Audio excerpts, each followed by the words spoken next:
আসসালামু আলাইকুম। আজকে আমি বাজারে গেছিলাম, আমার বাসায় মেহমান আইসই। বড় একটা ফাঙ্গাস আনছি, মেহমানে আবার ফাঙ্গাস পছন্দ করেন, তো মেহমানের লাগি বড় সেই একটা ফাঙ্গাস আনছি। যেমন কেমন সুন্দর লাগে ফাঙ্গাস মাছটা, আমার কাছে খুব ভালো লাগে, খাই না তো তার বাদেও দেখতে খুব সুন্দর লাগে। মেহমানের লাগি তো আনা লাগছে। আর কি আনছি আপনার লাগে শেয়ার করি। রামায়ুরি আনছি, রামায়ুরি দিয়া আর ফাঙ্গাস মাছ দিয়া আজকে পাক করবো। খুব সুন্দর রামায়ুরি, খুব ভালো লাগে দেখতে। বাজারও গেছি, তাজা তাজা সব কিছু পাইছি। আর আনছি আপনার কাঁচকলা, ওই দেখুন খুব সুন্দর কাঁচকলা।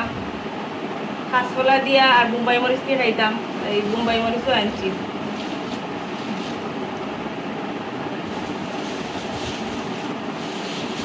তারপর আনছি জিঙ্গা, তারপর বোম্বাই মরিচ আনছি। বোম্বাই মরিচ দিয়া আর কাঁচকলা দিয়ে খাইতে খুব ভালো লাগে।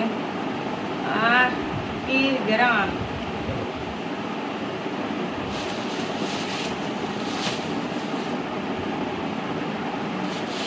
তারপর মেহমানের লাগি পান আনলাম, খাসিয়া পান। সিলেটি মানুষ তো আবার খাসিয়া পান ছাড়া তো না, খাসিয়া পান আনছি। সিঙ্গাপুরি সুপারি আনছি। আজকের বাজারটা আপনাদের কাছে কেমন লাগছে অবশ্যই কমেন্টে জানাইবা। আর আমার মাছটা আপনাদের কাছে কেমন লাগছে কমেন্টে জানাইবা। আর ধন্যবাদ সবাইকে, আমার ভিডিওটা সাবস্ক্রাইব করবা। আসসালামু আলাইকুম।